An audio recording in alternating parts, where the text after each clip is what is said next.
Hoje, como eu havia dito, nós vamos focar na nossa época, a chamada pós-modernidade, tá, gente? Vamos orar mais uma vez, pessoal? Vamos orar. Pai Santo, nós te somos gratos por este dia, o privilégio que temos de te servir.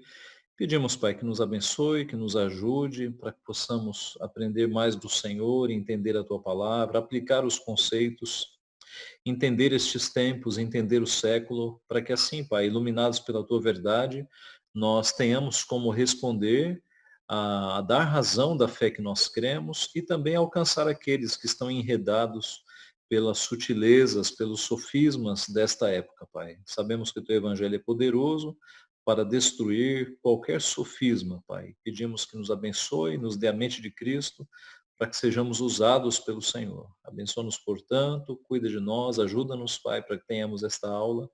É o que nós pedimos em nome de Jesus. Amém. Então, pós-modernidade. Vamos, primeiro, eu cito aqui Romanos 11:13. E digo isto a vós outros que conheceis o tempo, já é hora de vos despertardes do sono, porque a nossa salvação está agora mais perto do que quando no princípio cremos. Eu grifei conheceis o tempo, porque é justamente essa ideia de nós conhecermos a nossa época, os pensamentos, as tendências da nossa época para aplicarmos a palavra de Deus. Então vamos aqui com algumas definições. O termo pós-modernidade indica algo que veio após a modernidade. Isso é meio óbvio, né? Por que se chama pós-modernidade? Porque é algo que está vindo depois da modernidade. De acordo com Thomas Oden, que é um erudito de teologia, a era moderna durou 200 anos. Da queda da Bastilha na França em 1789 à queda do Muro de Berlim em 1989. Muitos estudiosos associam a chegada da pós-modernidade à contracultura dos anos 60. E isso é interessante, porque muitos de vocês, ou alguns de vocês, nos anos 60, estavam na adolescência ou na juventude, né? Então, vocês acompanharam esse movimento de rebeldia dos anos 60. Tem tudo a ver com o nosso tema, com a pós-modernidade. Eu estou citando aqui o Gene Eduard White, que tem um livro muito bom sobre esse assunto, Tempos Pós-Modernos, da nossa editora, e ele diz assim: muitos jovens começaram a questionar os frutos da civilização moderna, a tecnologia, a regimentação social, o planejamento racional, buscaram, em lugar disso, um modo de vida organicamente ligado à natureza e livre de restrições. A Guerra do Vietnã tipificou para eles os males do capitalismo, da tecnologia e das tradições da democracia americana. Experimentaram drogas como caminho para criar um enlevo consciente místico, em forte contraste com as demandas do racionalismo moderno. Despojaram-se das proibições sexuais para concretizar a liberdade total e buscar uma vida de prazer sem restrições. Então, note, quando você vê aqueles movimentos dos anos 60, o Festival de Woodstock, tudo aquilo que aconteceu, aquilo não foi apenas uma bagunça, uma revolta de jovens. Aquilo era, de fato, uma revolta contra o pensamento dominante, né? Contra os ideais da modernidade, os ideais de prosperidade, de liberdade humana. Ah, tudo isso estava sendo trabalhado do ponto de vista eh, dos pensamentos, né, das ideologias. No período moderno, a razão humana tomou o lugar de Deus e se tornou a solução para todos os problemas da humanidade. Então, para deixar mais claro, vamos pensar em três períodos. Digamos um período antigo, né, um mundo antigo, o mundo moderno e o mundo pós-moderno. No mundo antigo, você tinha o sobrenatural, bem evidente, bem evidente. Você tinha o sobrenatural do ponto de vista católico, a ideia de que se alguém fosse excomungado da igreja iria para o inferno, e as pessoas temiam isso. Você tinha o sobrenatural, digamos, libertador do movimento da reforma, que voltou à palavra, e você tinha o sobrenatural também no paganismo, nas religiões pagãs. Então a ideia de sobrenatural era bastante evidente. Esse era o mundo antigo. Aí entra o mundo moderno, com os movimentos de renascimento, iluminismo, racionalismo. E essa ideia de que havia um Deus que regia todas as coisas, ou havia um sobrenatural, ela foi descartada. Quem entrou no lugar? A ideia da razão. Por isso, o racionalismo. Então, com o racionalismo, veio a ideia de que quem rege o universo não é Deus, é a razão, tá?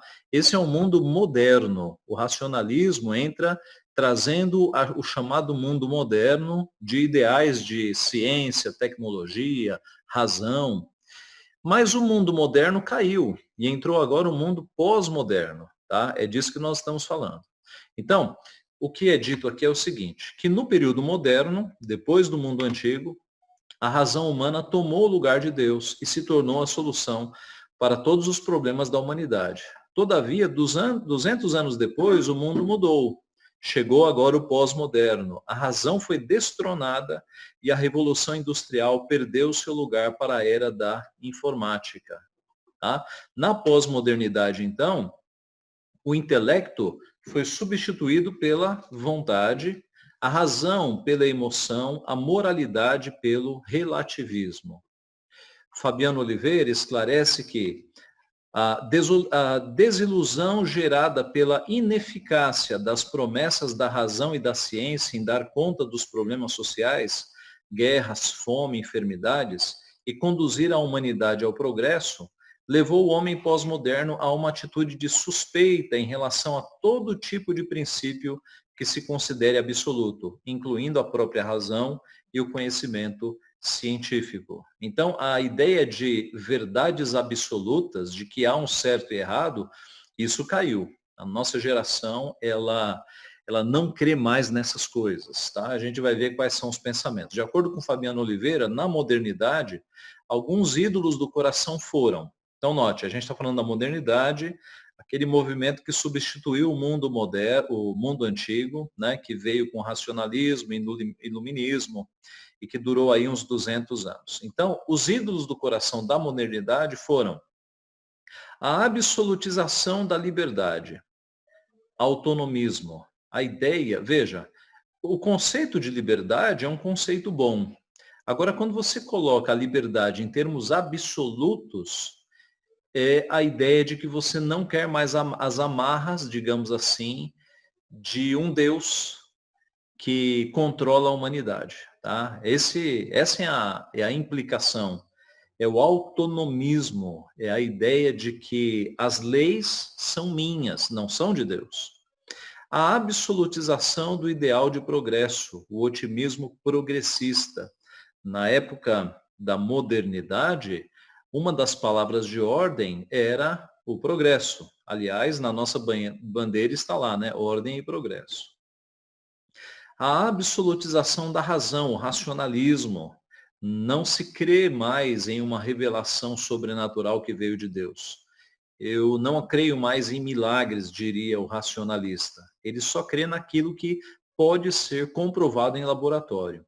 A absolutização do ideal de exatidão matemática, clareza, distinção, ordem e medida. A absolutização da unidade lógica, sistematicismo.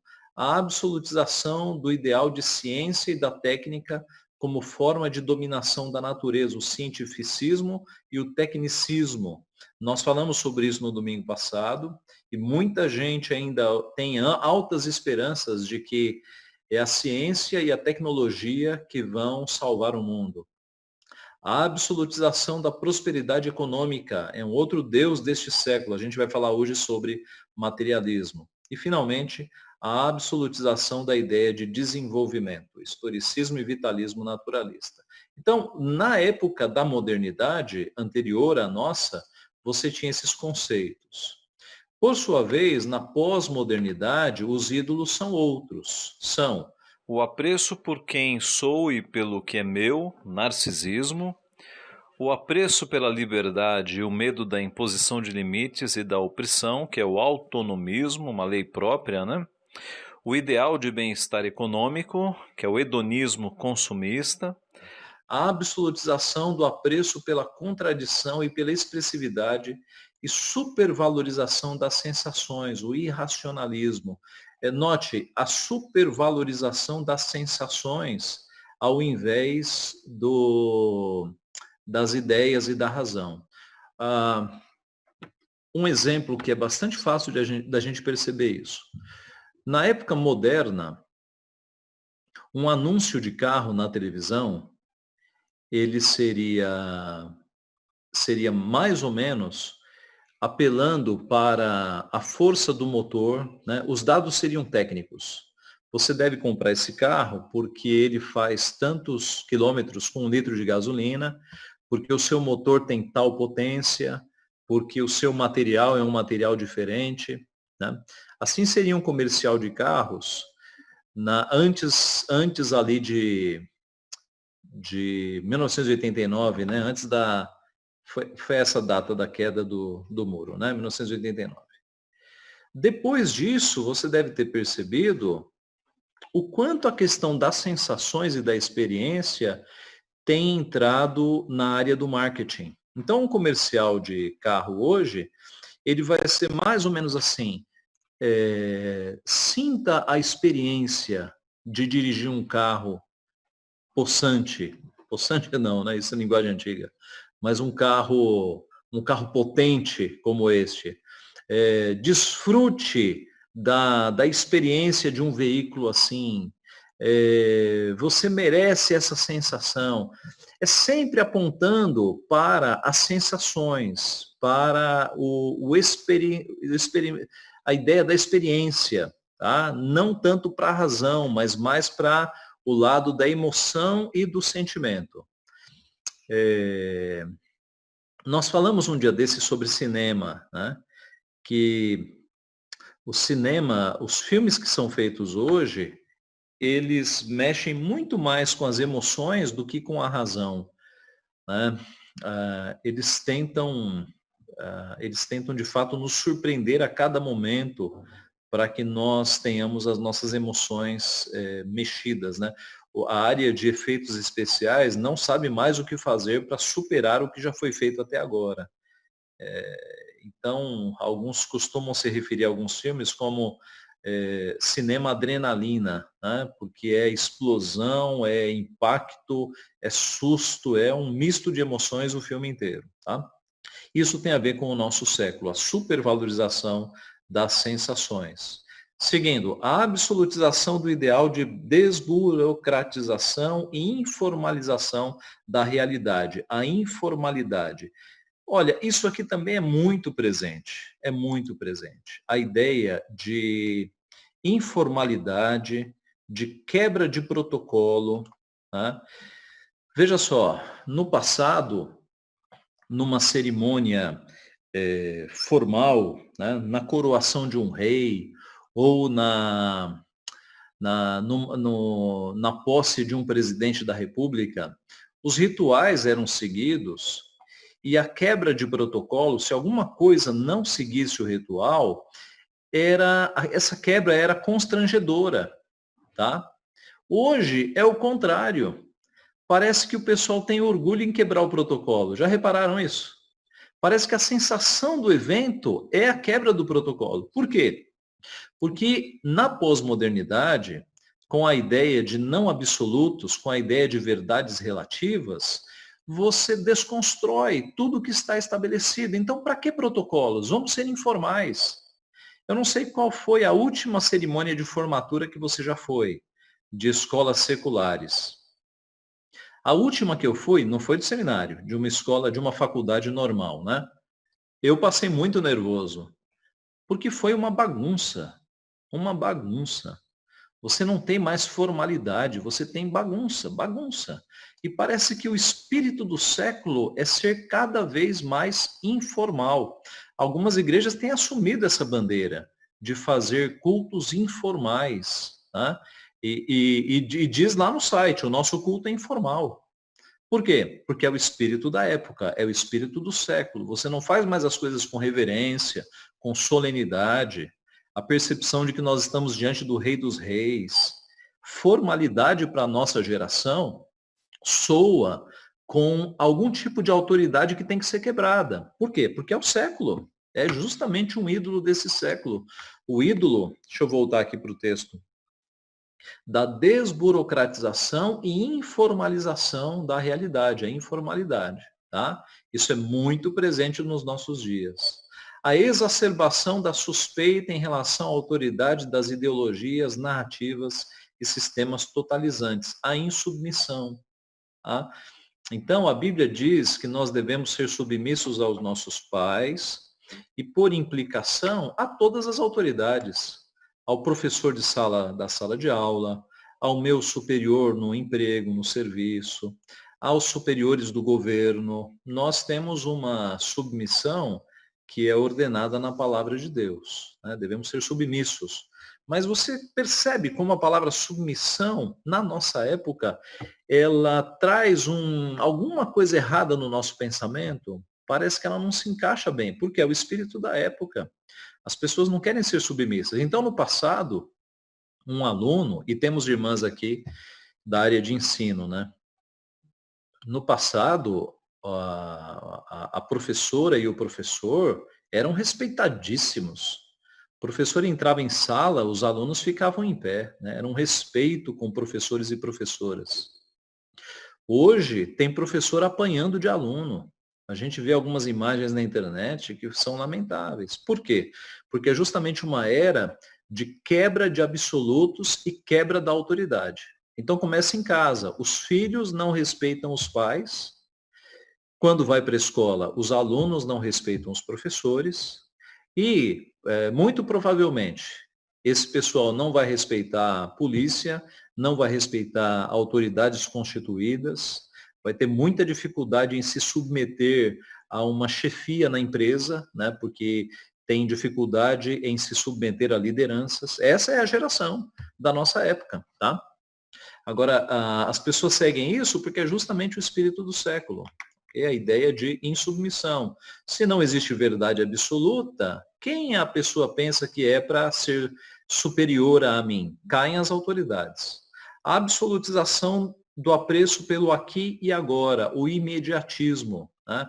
Hoje nós temos tudo muito rápido. Você vai num fast food e você, em alguns lugares, não precisa nem do atendente. Você faz o teu pedido numa máquina lá, paga na máquina, e só vai no balcão para receber. Hoje é tudo automático. Então é um imediatismo que não se preocupa muito com o futuro, né? A ideia de que eu tenho o que eu preciso agora e o futuro, isso não me interessa muito. A absolutização do apreço pela mudança e pelo novo, o desprezo às tradições. Então, o que importa é o que é novo. O que é tradição, o que é do passado, isso tem cheiro de naftalina, eu não preciso disso, dizem os pós-modernos, né?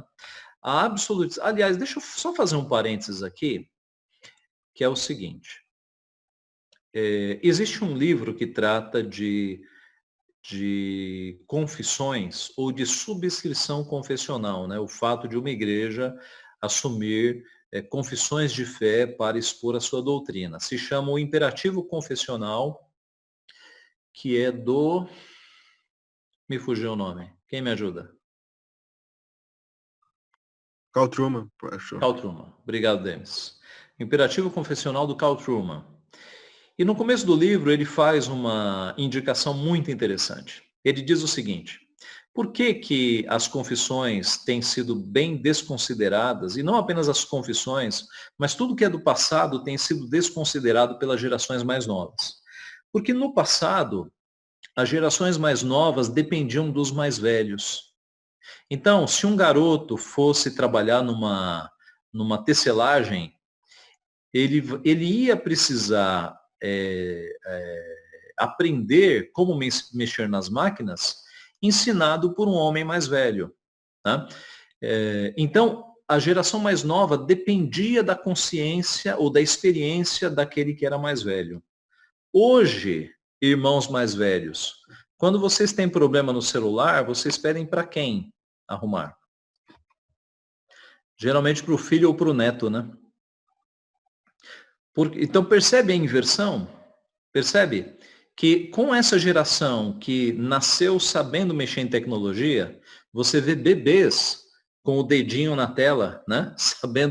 Sabendo mexer na tecnologia, então houve uma inversão. Isso dá uma mensagem de que as gerações mais novas não precisam mais das gerações mais antigas, percebe? O problema deste século. Isso passa a ideia de que nós não precisamos mais de confissão de fé, de catecismos, isso são coisas dos antigos. Vamos viver o que está agora. Mas isso é um equívoco, né, gente? É um equívoco. Porque quando nós desprezamos o passado, nós erramos no futuro. Não tenha dúvida. Não tenha dúvida. Tá? Voltando aqui para encerrar esse slide. A absolutização do apreço pela diversidade multicultural, o pluralismo. Vocês devem ter observado como essa pregação de pluralismo ou de multiculturalismo é forte na Europa. E o pluralismo está mandando a conta, está mandando a fatura, viu? Porque há países na Europa que, por conta deste multiculturalismo, né, de não tolerar o cristianismo, mas tolerar todas as religiões, eles estão sofrendo uma dominação muçulmana nesses países. Alguns bairros na Inglaterra, eu vi isso por vídeo, tá? De que tem tantos muçulmanos que ingleses já não conseguem mais frequentar os bares. Mulheres não podem mais entrar naqueles bares ou restaurantes, porque o islamismo tomou conta de alguns bairros. Então, é o pluralismo mandando a fatura. Tá? E a fatura não é barata, porque tolera-se todo tipo de religião e tradição das mais exóticas, mas não se tolera mais o cristianismo. Tá? E é justamente o cristianismo que é tolerante, né? Que não sai matando os outros, mas prega o evangelho, faz o bem, não paga o mal com o mal, mas com o bem. Esse é o pluralismo multicultural. A absolutização do apreço pela separação entre os domínios privado e público, dicotomia. O que é isso? No passado, você não tinha essa separação de religião e vida comum. Na verdade, era tudo junto. Alguns países entraram em guerra, por quê? Por causa de religião, porque a religião era um assunto que dominava os debates na rua, os debates entre as pessoas. Por quê? Porque era um mundo preocupado com a verdade. Nós temos que buscar a verdade. Na Inglaterra, uma das guerras civis da Inglaterra aconteceu justamente porque o parlamento era puritano e o rei não era puritano, e eles entraram em guerra. Era uma época em que a religião era levada a sério. Com o pós-modernismo, a religião foi jogada para o porão, como diria Francis Schaeffer. Então, é aquela máxima de que religião não se discute, é uma coisa privada, é uma coisa individual. Tiraram a religião do debate e colocaram ela num porão, colocaram ela no subsolo. Tá? Então, se você tem a sua religião, você fique com ela, eu não quero saber. Isso é coisa do pós-modernismo, gente. Na era moderna, em que a verdade era importante, a religião era importante também. Ela movia alguns países. Tá? E, por fim, a absolutização do apreço pela tolerância religiosa, o inclusivismo religioso. Muito comum nos nossos dias. Quanto mais exótica for a religião, mais ela é bem-vinda no pós-modernismo. Mas se você apresentar cristianismo, aí não. Essa nós não queremos. Tá? Muito bem. Solano Portela exemplifica o contraste entre os pensamentos antigo, moderno e pós-moderno da seguinte forma.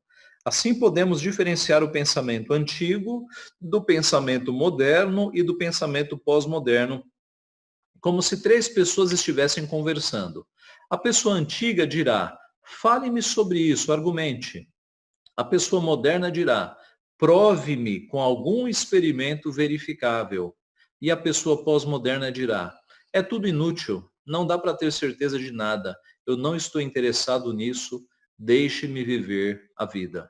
Tá? Então, é uma bela ilustração para mostrar que a pessoa antiga, ela se importaria com a razão, mas não, digamos, endeusaria a razão. Tá? Fale-me sobre isso, argumente. A pessoa moderna, ela endeusa a razão, prove-me com algum experimento verificável. E a pessoa pós-moderna, ela ela não crê em valores, é tudo inútil, não dá para ter certeza de nada, agnosticismo, niilismo, relativismo. Eu não estou interessado nisso, deixe-me viver a vida, secularismo, humanismo. Tá? O Perry Anderson também traz importante comparação. O modernismo era tomado por imagens de máquinas, as indústrias, enquanto o pós-modernismo é usualmente tomado por máquinas de imagens. Olha que interessante. Na era moderna da Revolução Industrial, você tinha imagens de máquinas, aquelas imagens das empresas com a sua chaminé soltando fumaça, né? Pensa na Revolução Industrial. No modernismo, nós temos máquinas de imagens. Nós estamos diante dela, né? O computador, o celular, o laptop são máquinas de imagens. Da televisão, do computador, da internet, dos shopping centers. Essas novas máquinas podem se distinguir dos velhos ícones futuristas de duas formas interligadas. Todas são fontes de reprodução e não de produção. Já não são já não são sólidos. Só um minutinho. E já não são sólidos esculturais no espaço. O gabinete de um computador dificilmente incorpora ou manifesta suas energias específicas da mesma maneira que a forma de uma asa ou de uma chaminé. Está no livro Origens da Pós-Modernidade. Então eu explico aqui. Assim, enquanto na modernidade o mundo testemunhou descobertas, invenções e produção, na pós-modernidade temos visto basicamente reprodução. A reprodução de conteúdo, texto, voz e imagem está acessível nas mãos de milhares de pessoas e na rapidez de segundos. Os irmãos percebem que na modernidade você tem muita produção de coisas, você tem invenções, descobertas. Na nossa era, você tem todas as possibilidades de reproduzir aquilo que já está feito. Né? Por vídeo, por texto, por imagens. Os livros que foram escritos no passado, os clássicos da humanidade, eles podem ser vistos de quaisquer formas, por PDF, por doc, por imagem, você pode consultar uma biblioteca em Nova York, na Inglaterra. Então, é uma época de não tanto de produção, mas especialmente de reprodução, de pegar aquilo que já foi produzido e reproduzir. Né? As grandes invenções ficaram na época da modernidade. As pessoas continuam usando ciência e tecnologia como na modernidade, mas sem os compromissos idealistas daquela época. Hoje o uso é utilitarista e para conforto pessoal. O que significa isso? Que ciência e tecnologia na época da modernidade tinha a ver com nobres ideais. Vamos mudar o mundo, vamos acabar com a fome, vamos fazer a humanidade avançar. Hoje não há mais esses compromissos idealistas, mas elas são usadas como utilitarismo. Né? Vamos fazer a nossa vida melhor, com a ciência, com bons hospitais, com bons convênios, com bons recursos tecnológicos, mas não para o interesse da humanidade, mas para o meu conforto. Tá? Ok, essa foi uma parte mais conceitual, pessoal. Há um nível de complicação aí, mas eu tentei tornar o mais claro possível. Agora nós vamos entrar nesta parte, que é a pergunta: quais mensagens, então, as pessoas estão ouvindo hoje na pós-modernidade? E agora eu vou focar em algumas das mensagens que a pós-modernidade tem passado, tá? E vocês vão perceber como isso aqui é atual. Primeiro, a mensagem narcisista, que valoriza mais a experiência e o amor próprio. Então, nós estamos numa cultura narcisista. Eu costumo até dizer o seguinte, passe às 6 horas da manhã na frente das igrejas para ver se alguma das igrejas está lotada. 6 horas da manhã. Agora passe na frente das academias. Antes da pandemia, né? A Vivian está me dizendo aqui. Antes da pandemia, é claro. Então vamos lá. Antes da pandemia, você passava às 6 horas da manhã em frente de alguma academia de exercícios, de ginástica, e qual era a situação? Lotada, não é? Lotada. E as igrejas? Vazias.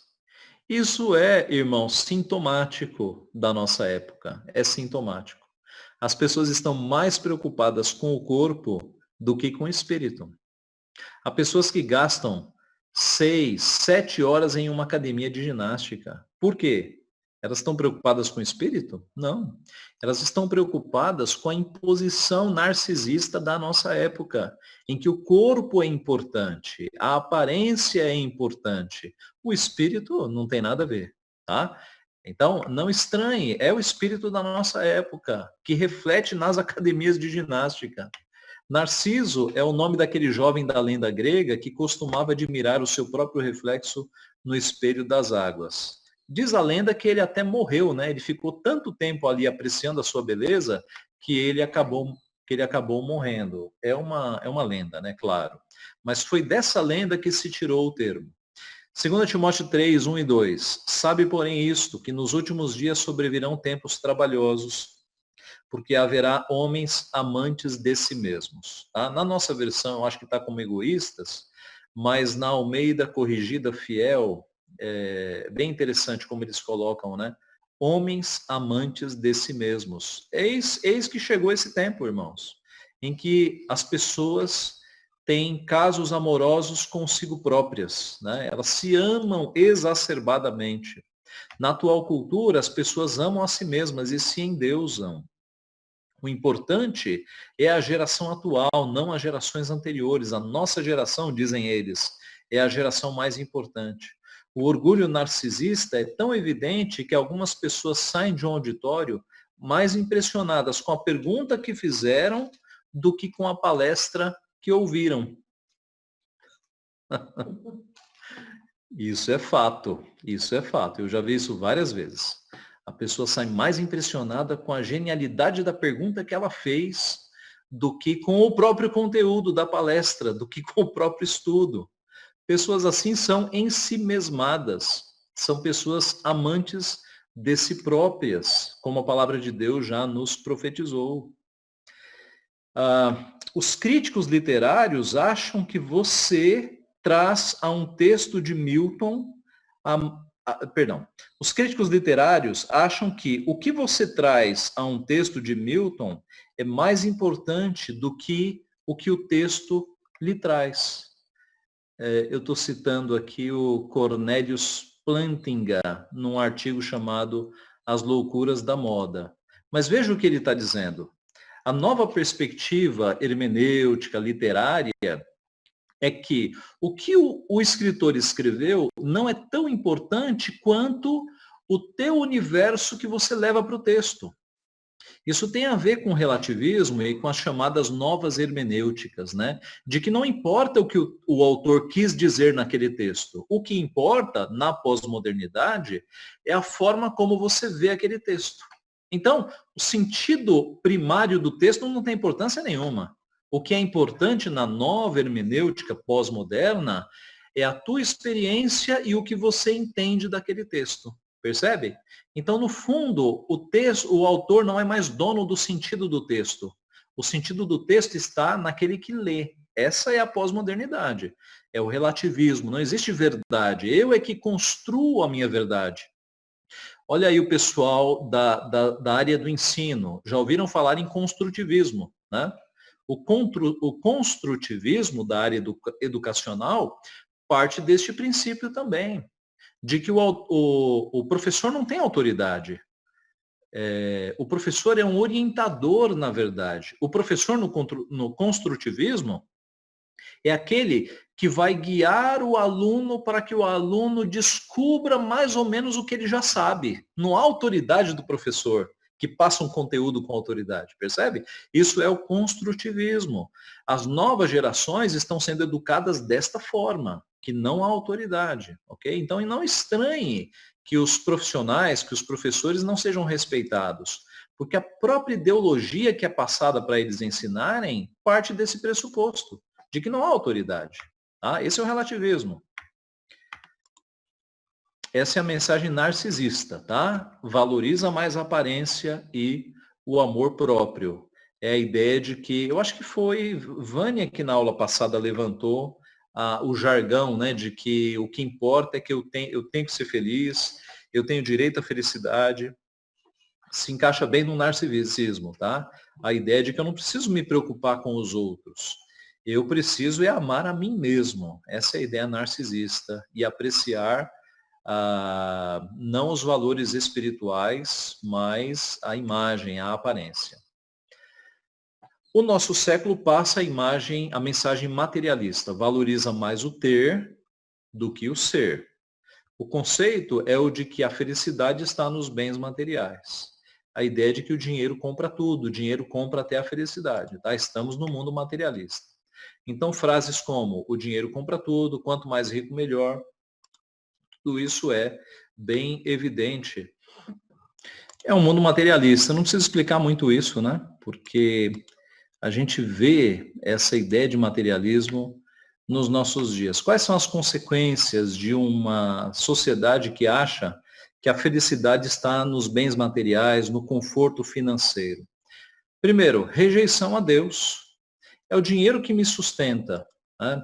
Eu já vi homens falando assim, Deus que nada, é a força do meu braço, é o meu trabalho, né? Eu creio na força do meu trabalho. Então, tem muita gente que pensa assim, não acredita em Deus e acha que ele vai ser feliz quando ele tiver muito dinheiro na sua conta. Culto à riqueza, é no dinheiro que eu tenho felicidade, tá? Muita gente pensa assim. Perda dos valores morais, cada pessoa tem o seu preço. Você vê, por exemplo, espero que você não veja, né? Mas a gente sabe que nos programas de reality shows, BBB, essas coisas, o pessoal ali vende a mãe e o pai e vende qualquer coisa, vende a sua dignidade por conta de um prêmio financeiro, né? Então, o materialismo faz com que as pessoas tenham preço, que as pessoas tenham, de fato, um preço estampado na testa. Tá? O crente fiel a Deus é o único que consegue resistir a uma oferta grande de dinheiro e dizer, não, não, por amor a Deus eu não vou me vender. Tá? Mas o esquema da nossa sociedade é esse. Cada um tem o seu preço, tem uma etiqueta aí com o seu preço na testa. Tá? Isso é materialismo. A degradação da sociedade, porque o dinheiro move o mundo e não são mais os valores da palavra que norteiam a sociedade, mas sim o dinheiro, né? Muitas das discussões aí de países, do alto escalão de países, não tem a ver com valores morais, tem a ver com dinheiro. Quanto é que a gente vai lucrar se nós invadirmos aquele país? Né? Quanto é de petróleo que nós vamos ter? Muitas das discussões, né? Quanto é que a gente vai, quanto é que a nossa indústria bélica vai faturar se nós apoiarmos tal rebelião? Não se pensam mais em valores como verdade, justiça, se pensam em questões materiais, tá? Este é o mundo pós-moderno. O desprezo aos valores internos do ser humano. O importante é ter e não ser. Tá? O importante é ter dinheiro. Você é valorizado pelo que você tem na carteira, tá? Pelo que você tem na conta bancária. Isso é tão prático, gente.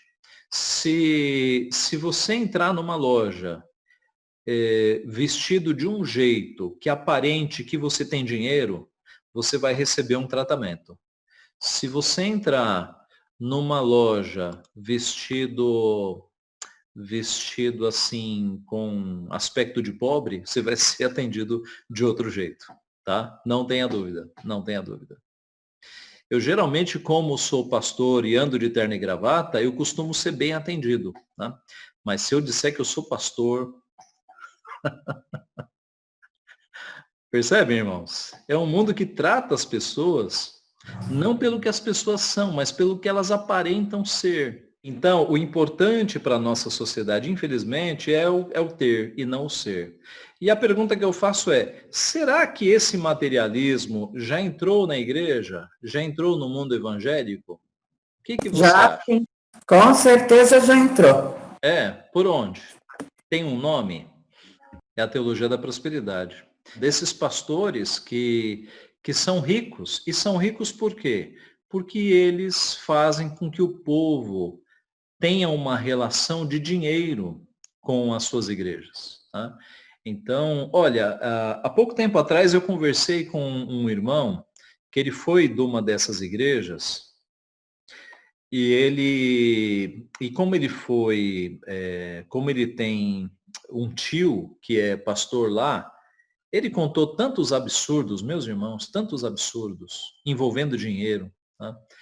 Que é uma coisa terrível. São igrejas que se movem por dinheiro. Tá? Então, veja como o século entrou em algumas igrejas.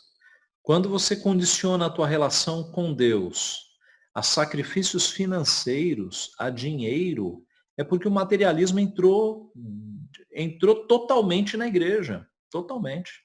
Quando que no Novo Testamento você tem uma pregação visando arrecadar dinheiro? No máximo, é Paulo pedindo para as igrejas ajudarem as igrejas mais pobres, fazendo uma coleta de alimentos, né, eu imagino, na sua maioria, para ajudar os irmãos mais pobres. É no máximo isso, tá? Muito diferente da teologia da prosperidade, que faz um verdadeiro leilão da fé. Alguns leilões começam com 10 mil reais. O pastor fala assim, olha irmãos, eu sinto que alguém aqui vai ser abençoado por Deus, vai ser muito próspero, a tua igreja não, a tua empresa vai deslanchar se você der os 10 mil reais. Eu sinto que há 10 homens de fé aqui que vão dar 10 mil reais. E tem gente que dá mesmo. Eu conheci uma jovem senhora que fazia serviços de limpeza doméstica, que ela foi numa dessas igrejas, ela ia nessa igreja e deixava o salário do mês lá. Porque o pastor disse o seguinte, se você der 100%, você vai colher 100%. Ela deixava o salário do mês. Quando ela morreu, e eu fui no velório dela, não tinha um pastor da sua igreja lá. Não tinha ninguém da sua igreja. E ela, durante meses, deixou 100% do seu salário na igreja. Então, veja, isso não é de Deus, né? Isso não é igreja verdadeira. E você nota aí a entrada do materialismo nessas igrejas. São igrejas que se conformaram a este século. Tá? Muito bem. Vamos para a próxima mensagem, que é a mensagem hedonista, valoriza o prazer acima de tudo.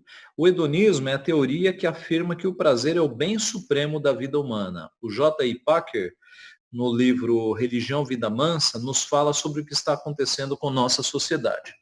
Qual o símbolo que você acharia apropriado para representar a cultura ocidental moderna? Um hambúrguer, um aparelho de som, um carro, um avião, uma TV, um computador? Minha escolha é a banheira quente. Por quê?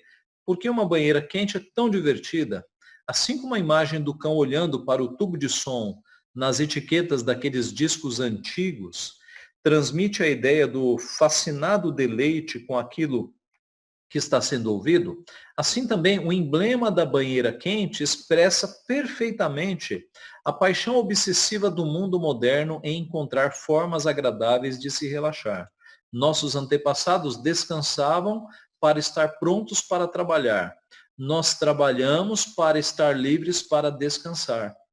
Dedicamos uma inventividade sem fim em encontrar novos meios para nos divertir e ficar contentes. Férias, feriados, viagens, esportes, diversão pública, artes de lazer, tudo que a banheira quente representa, de um modo ou de outro, são as coisas que a nossa era materialista presume que definam a vida.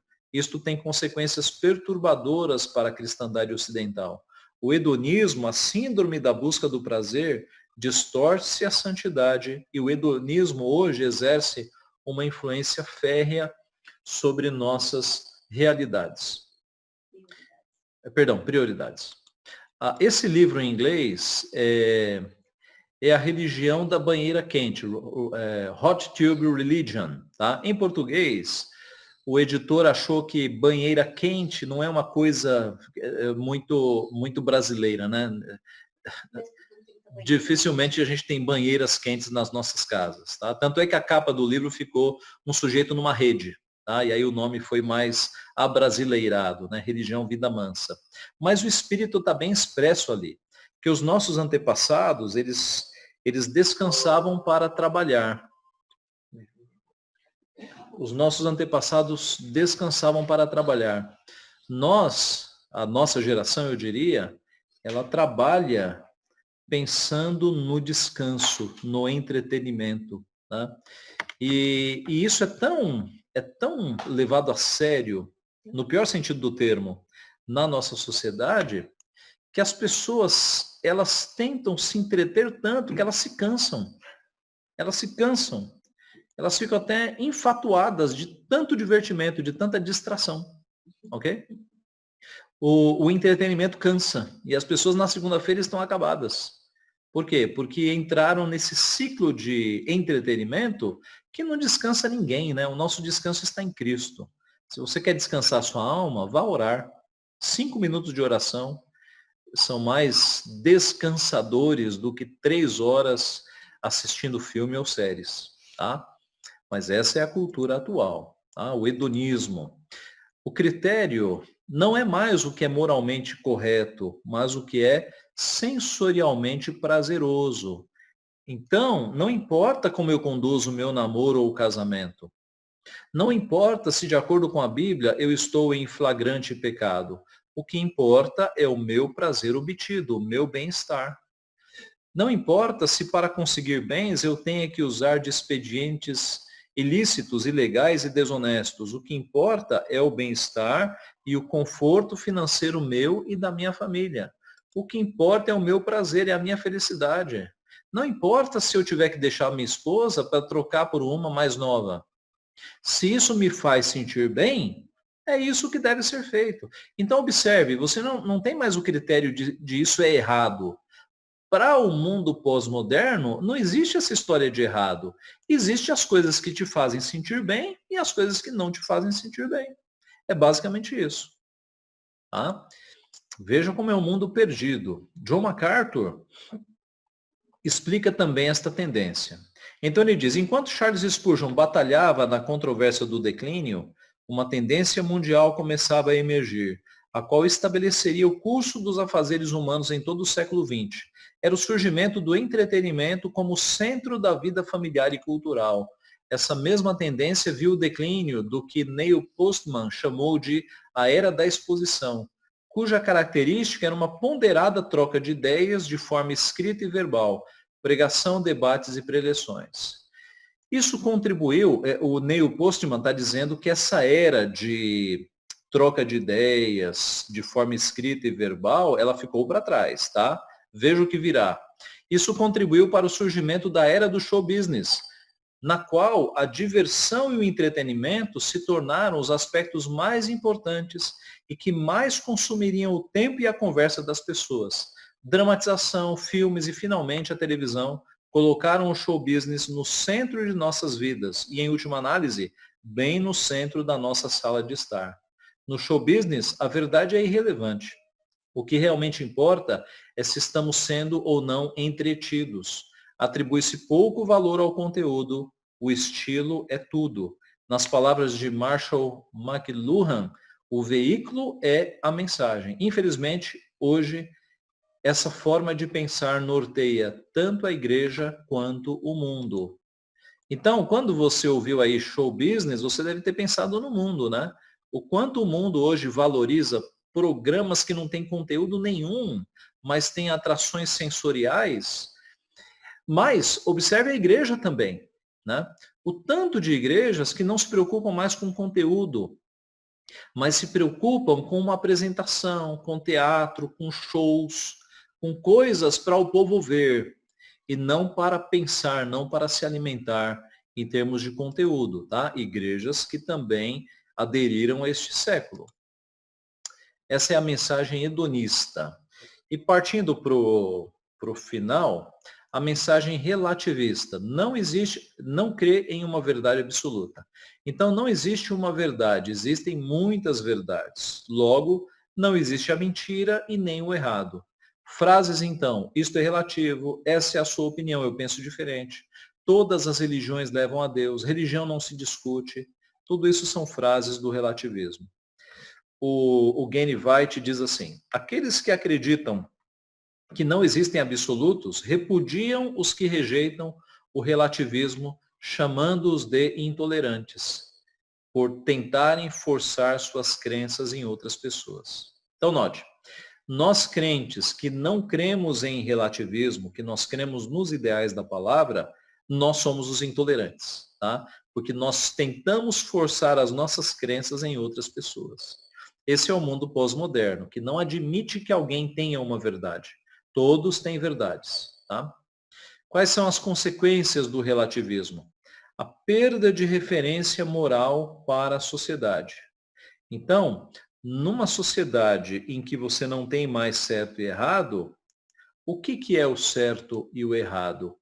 É uma, é uma convenção, é um acordo.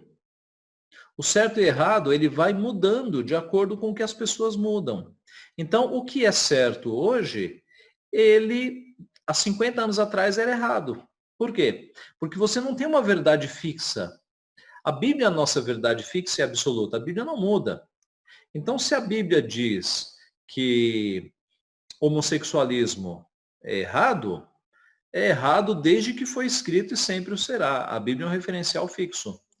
Agora, para a sociedade, como a sociedade não está presa numa referência fixa, ela vai mudando, a verdade vai mudando. Né? Ocorre o que na filosofia se chama de a chamada síntese hegeliana. Né? Hegel foi aquele que estruturou o seu pensamento e disse que a sociedade funciona em termos de tese, antítese e síntese. E essa síntese, ela se torna uma tese que do outro lado vai ter uma nova antítese para se formar uma síntese. Então, de fato, a nossa sociedade seguia assim. Né? A sociedade pensa em quais são os extremos, pensa no meio termo e aí segue pelo meio termo. Só que daqui a 50 anos, o que era meio termo para essa geração vai ser um extremo. E aí eles vão pensar num outro meio termo. Percebe como é a dinâmica de uma sociedade que não tem a Bíblia como referencial? Ela vai mudando, o certo e errado vai mudando cada vez mais. Né? É por isso que o crente ele é amparado e protegido e alicerçado na palavra. A palavra não muda. Por isso os nossos valores não mudam. O mundo muda, a verdade da Bíblia é aplicada às novas realidades, mas os padrões morais, estes são eternos, estabelecidos por Deus. Tá? No relativismo, isso não existe. A verdade é mutante, ela vai mudando. Então, é uma perda de referência moral para a sociedade. Há uma aceitação do que é errado. Eu coloquei aqui homossexualismo, drogas. Há uma discussão muito forte sobre a liberalização da maconha, né? Porque essa discussão no passado não poderia nem ser colocada em pauta. Né? Hoje já é colocada em pauta. Tem gente grande aí defendendo, percebe? Então, há temas que eles vão ganhando aceitação na medida em que a sociedade não segue a palavra. Há uma tolerância religiosa, porque ninguém detém a verdade, dizem eles, então todas as religiões salvam. É por isso que você pode ter um ecumenismo. Você pode andar de braços dados com a Igreja Católica, com espíritas, com budistas, com hinduístas. Né? Veja, irmãos, todos aqui conhecem um pouco de religião. Qual é a comunhão, do ponto de vista religioso, entre um budista e um crente? Ou entre um espírita e um crente? Não tem comunhão. Então, o que é que faz com que um pastor aceite participar da mesma cerimônia de um budista, de um espírita, de um padre? Estão todos lá de mãos dadas, como nós já vimos algumas vezes. É justamente a ideia, o enfraquecimento da ideia de que existe uma verdade. Na verdade, todos lá estão dizendo, olha, cada um tem a sua verdade, o importante é que nós estejamos unidos. É o enfraquecimento da verdade. Tá? Ela quer dizer que é um Deus só, né? Vivian está dizendo aqui, a ideia de que, dizem eles, é um Deus só. Né? Mas o Deus verdadeiro não é o Deus do Espiritismo. O Deus verdadeiro não é o Deus do budismo. Tá? Eles estão seguindo outros deuses. Tá? Só um comentário aqui, na verdade foi um pensamento que me ocorreu enquanto o senhor falava, Sim, Wagner. a respeito do ecumenismo, né? Às vezes a impressão que dá é que o fim do ecumenismo não é que é tudo um só Deus, mas é que na verdade não existe um Deus. Por quê? Quando você vê um budista e um reformado de mão dada, participando um do culto do outro e o outro do culto do um, na verdade, o que eles estão dizendo sobre si próprios? O budista está falando que toda a prática cultural dele, todos os pensamentos que guiam a prática cultural e a vida dele, não importa, porque ele está participando de um culto diferente, com outras práticas. E a mesma coisa o reformado. Se estivesse participando de uma cerimônia budista, estaria dizendo que toda a estrutura pela qual ele cultua o Deus dele não importa, porque ele está participando de um evento budista. Então, a mensagem que subliminar por baixo que se passa é de que não importa. Por que não importa? Porque, no fundo, nenhum dos dois é verdade, tanto faz. É verdade, é isso mesmo, é isso mesmo. É isso que está por trás, né? Nada importa, exatamente isso. Aqui uma comparação que nós vimos na aula passada, mas ela se aplica melhor agora, né? Entre o cristianismo, o modernismo e o pós-modernismo. Então, para o cristianismo, verdade é revelação, é Bíblia, palavra de Deus.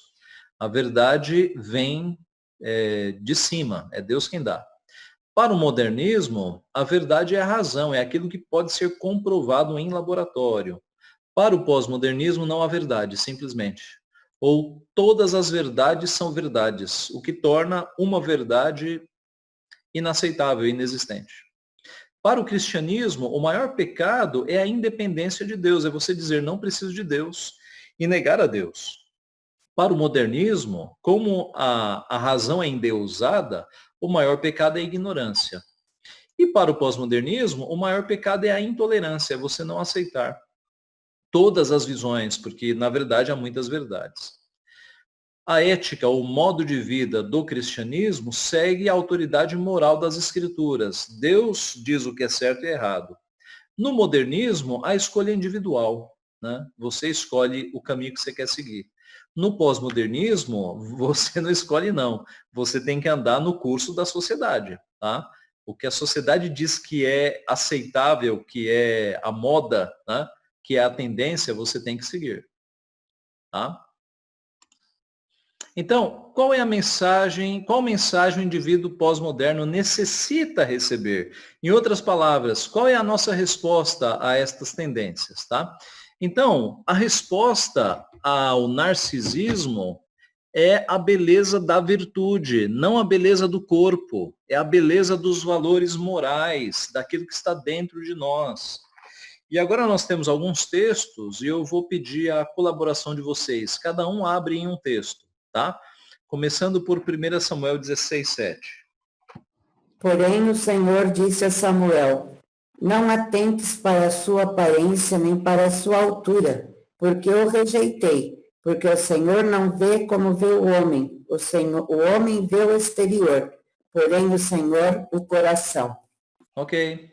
Essa é a mensagem para aquelas pessoas que estão tão preocupadas com a sua aparência física, porque acham, ditadas, né, conduzidas por essa geração narcisista, que o importante é ser belo fisicamente. A mensagem da Bíblia é: o Senhor não vê como vê o homem vê o exterior, porém o Senhor o coração, tá? O Senhor vê o coração, então nós deveríamos estar preocupados em fazer ginástica para o nosso coração, para os nossos valores morais. Veja o Provérbios 31:30, quem achou pode ler. Enganosa é a graça e vã a formosura, mas a mulher que teme ao Senhor, essa será louvada. Ok? Por que a graça é enganosa e a formosura é vã? A palavra vã, o seminarista Demes já explicou isso algumas vezes no estudo lá sobre Eclesiastes. A palavra vã ou vaidade é como se fosse um vapor que se dissipa, tá? Então, Por que a graça é enganosa e a formosura é como um vapor que se dissipa? Os irmãos sabem por quê. Porque beleza física é algo que se tem basicamente na juventude. Alguns felizardos conseguem preservar a beleza física um tempo mais, mas beleza física não é o mais importante aos olhos de Deus. Deus se importa com o nosso coração, com a nossa beleza interior. A beleza física, ela é passageira, ela dura geralmente na juventude. E depois o corpo, ele muda. Mas veja o que o texto da mulher virtuosa está falando. Enganosa é a graça, vã a formosura, mas a mulher que teme ao Senhor, essa será louvada. Então, o que Deus está valorizando aqui? O temor ao Senhor. É essa mulher que será valorizada. Uma mulher que passa 6 horas na academia, ela durante alguns anos pode conservar alguma coisa. Mas a mulher que passa algumas horas lendo a Bíblia e orando ao Senhor, essa sim é bem vista por Deus. Essa será valorizada. E no ambiente comunitário da igreja, essas são as valorizadas. Tá? Isaías 53, 2 e 3. Quem achou pode ler. Porque foi subindo como renovo perante ele e como raiz de uma terra seca, não tinha aparência nem formosura. Olhávamos-lo, mas nenhuma beleza havia que nos agradasse. Era desprezado e o mais rejeitado entre os homens. Homens de dores e que sabe o que é padecer. E como um de quem os homens escondem o rosto. Era desprezado e dele não fizemos caso. Ok. Esse é um texto para mostrar que nosso Senhor Jesus não tinha beleza que agradasse as pessoas. Alguns vão olhar para esse texto e vão dizer, pastor, isso aí está se referindo à cruz, ao momento da crucificação, em que ele estava ensanguentado. Olha, eu acho que não. Eu acho que, como a Bíblia, ela às vezes menciona a beleza de algumas pessoas, a beleza física, não há nenhuma menção à beleza física de Jesus. Jesus era um homem normal, tá? Normal. Não tinha nenhuma beleza que chamasse atenção. Por exemplo, Absalão, ele é dito que ele era um homem muito bonito, Absalão. Não prestava do ponto de vista de coração. Tá? Saul, a mesma coisa. A Bíblia diz que Saul era um homem alto, as pessoas batiam no ombro dele, ele era um homem que se destacava, não prestava também de coração. Tá? Então, Jesus Cristo não chamou a atenção pela sua aparência, nada indica que ele fosse formoso do ponto de vista externo. Mas João diz, vimos a sua glória, glória como do unigênito do Pai, né? Por conta das suas palavras que encantavam os eleitos, né? Porque era a própria sabedoria de Deus encarnada. Tá? Muito bem.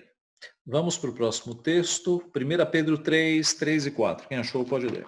Não seja o adorno da esposa o que é exterior, como frisado de cabelos, adereços de ouro, aparato de vestuário. Versículo 4. Seja, porém, o homem interior, do coração, unido ao incorruptível trajo de um espírito manso e tranquilo, que é de grande valor diante de Deus. Ok. Pedro não está proibindo aqui, gente, frisado de cabelos, o cuidado com os cabelos das mulheres, nem está proibindo brincos, anéis, o ponto não é esse. Ele está dizendo, não seja o adorno, que a beleza da mulher não esteja nessas coisas, percebe? Que a beleza da mulher não se resuma a essas coisas, não esteja nessas coisas, mas que a beleza da mulher seja, verso 4, o homem interior do coração. É aí que deve estar a beleza.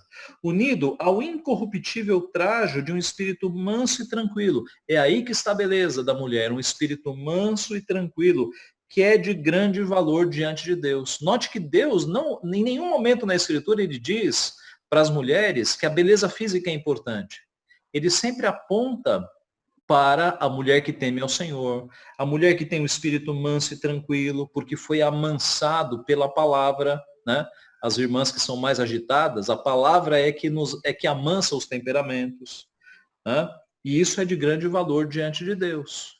Então, meus irmãos, essa é a resposta a um mundo narcisista que valoriza a aparência física. Na Bíblia, o que Deus requer de nós é a beleza da virtude. É isso que Deus espera de homens e de mulheres. A resposta ao materialismo, a Bíblia frisa a riqueza do reino, não a riqueza pessoal, tá? A riqueza do reino. Alguns textos. Por favor, me ajudem, cada um abrindo num versículo, a gente ganha tempo. Vamos primeiro para Provérbios 30, 7 a 9. 2 coisas te peço, não manegues, antes que eu morra. Afasta de mim a falsidade e a mentira, não me des nem a pobreza, nem a riqueza. Dá-me o pão que me for necessário, para não suceder que, estando eu farto, que negue e diga quem é o Senhor, ou que empobrecido venha furtar e profane o nome de Deus. Ok, veja que interessante. A oração dele é, Senhor, não me dá nem a pobreza e não me dá nem a riqueza. Pobreza aqui em termos bem absolutos, né? Ao ponto dele ter que roubar para comer. Mas ele diz, não me dá a riqueza também. Não me dá a pobreza. Primeiro ele fala, não me dá a riqueza para não suceder que estando eu farto te negue. E diga, quem é o Senhor? E não me dá a pobreza para que eu não venha furtar e profane o nome de Deus. Hoje tem muito crente orando a Deus pedindo para ficar rico. Senhor, me dá a riqueza. Mas quando a oração fiel é, Senhor, não me dá nem a pobreza nem a riqueza, dá-me o pão de cada dia. Me dá o sustento necessário para cada dia. Né? A beleza do contentamento, né? De nós estarmos contentes mesmo não sendo ricos, porque a riqueza é a riqueza de estar com Deus. Veja Abacuque 3, 17 a 19. Ainda que a figueira não floresça, nem haja fruto na vide, o produto da oliveira minta, e os campos não produzam mantimento, as ovelhas sejam arrebatadas do aprisco, e nos currais não haja gado, todavia eu me alegro no Senhor, exulto no Deus da minha salvação. O Senhor Deus é a minha fortaleza e faz os meus pés como da corça e me faz andar altaneiramente. Muito bem, muito bem. É um texto belíssimo, né? Abacuque começa o seu livro muito indignado, porque ele está vendo os ímpios prevalecerem, Deus usar ímpios para castigar, mas ele termina o seu livro com uma declaração de contentamento, entendendo que Deus é mais importante.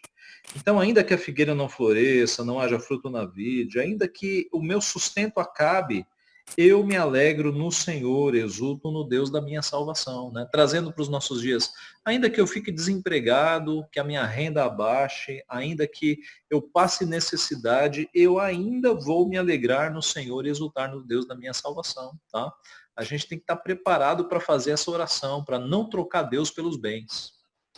Mateus 6, 19 a 21. O texto fala para não acumular tesouros na terra, né? Porque os tesouros da terra estão passíveis de serem corrompidos pela ferrugem ou serem roubados.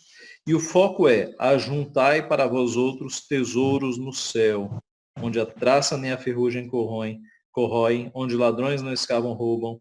Onde está o tesouro, ali estará o teu coração. Então, de novo, é a Bíblia dando ênfase e mostrando,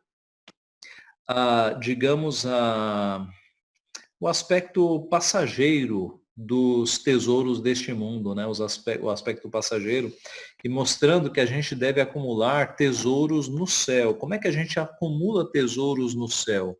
Obedecendo a Deus. A Bíblia diz que nós seremos galardoados na vida eterna.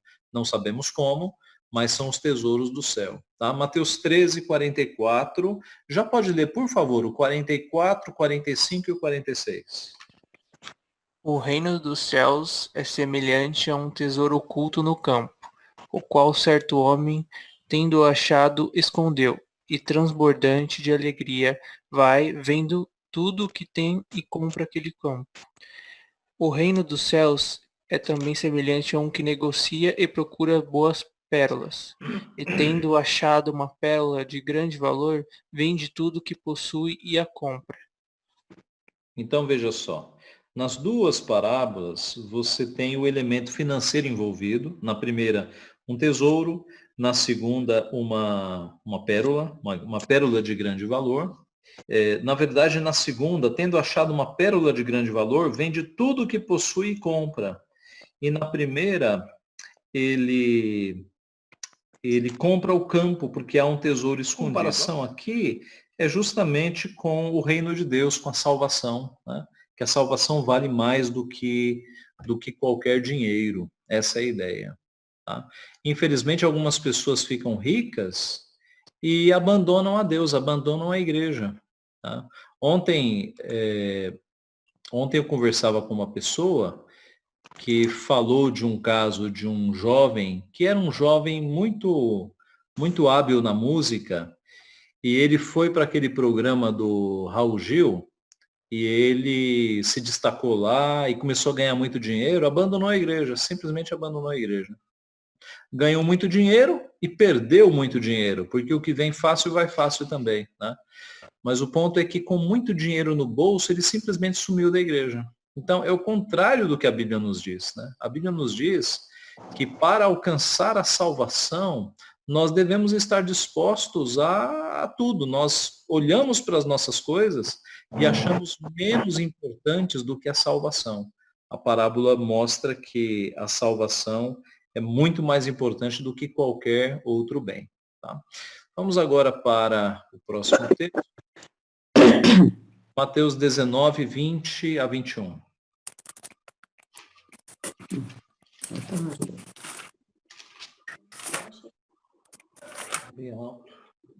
Replicou-lhe o jovem: tudo isto tenho observado, que me falta ainda?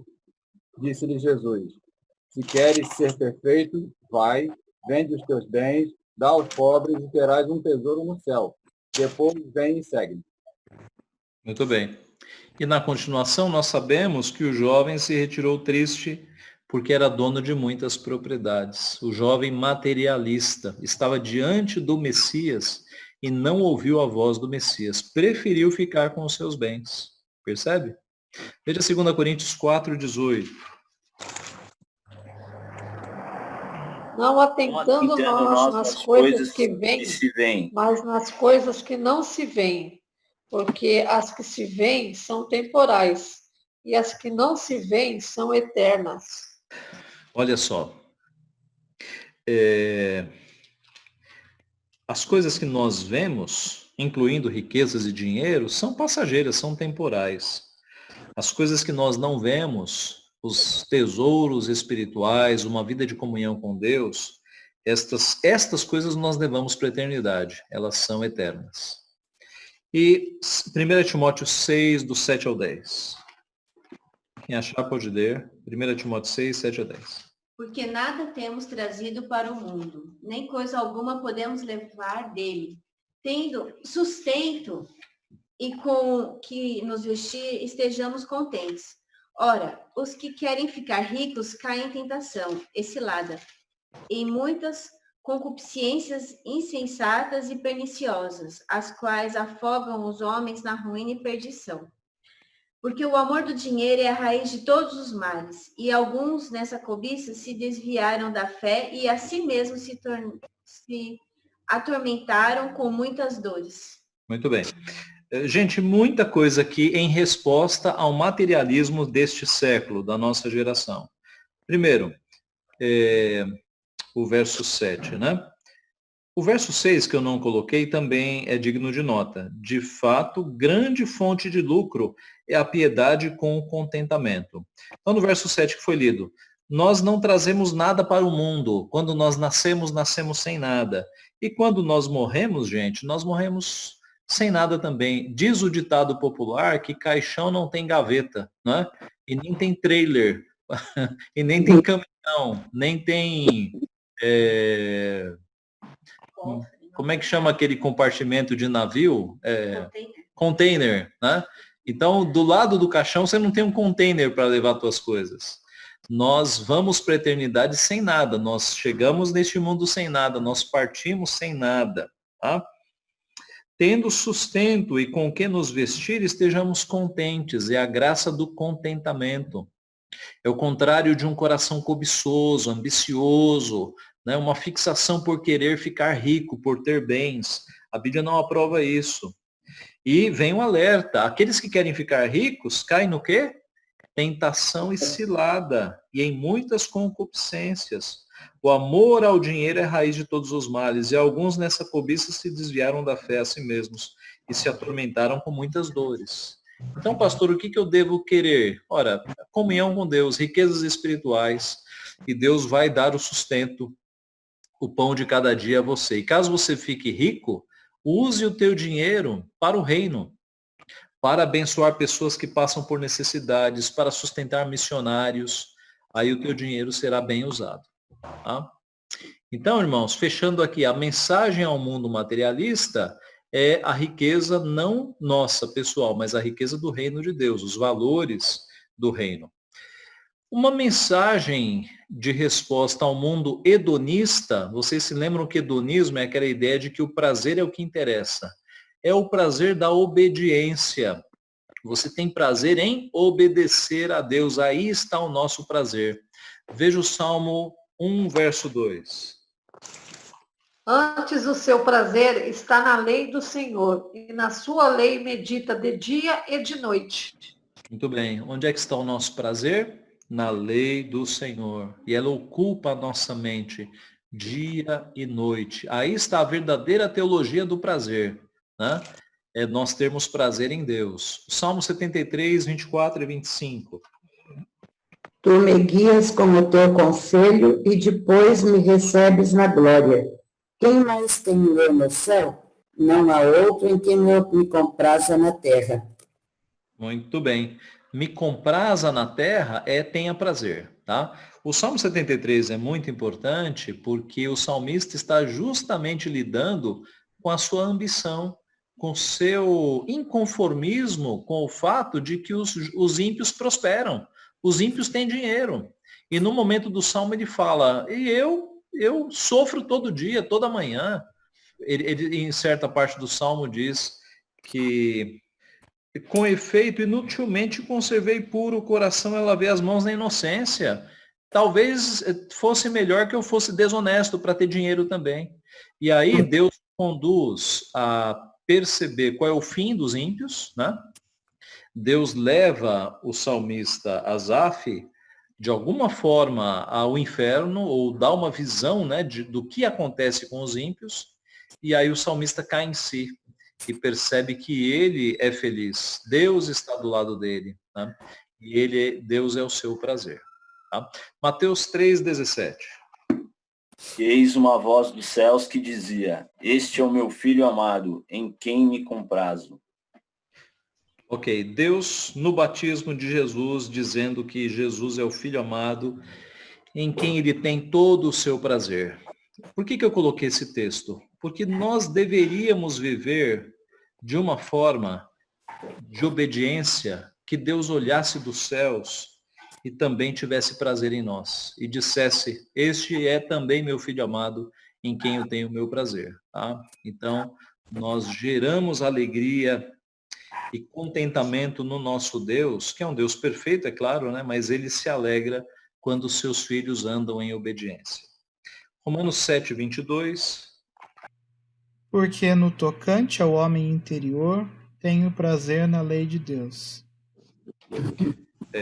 Paulo dizendo que o seu prazer está na lei de Deus, semelhante ao que nós lemos no Salmo 1 e 2. Tá? Então, o nosso prazer está na lei de Deus. E 1 Pedro 1, 8. A quem não havendo visto, a mais, no qual não vendo agora, mas crendo, exultais com alegria indizível e cheia de glória. Ok.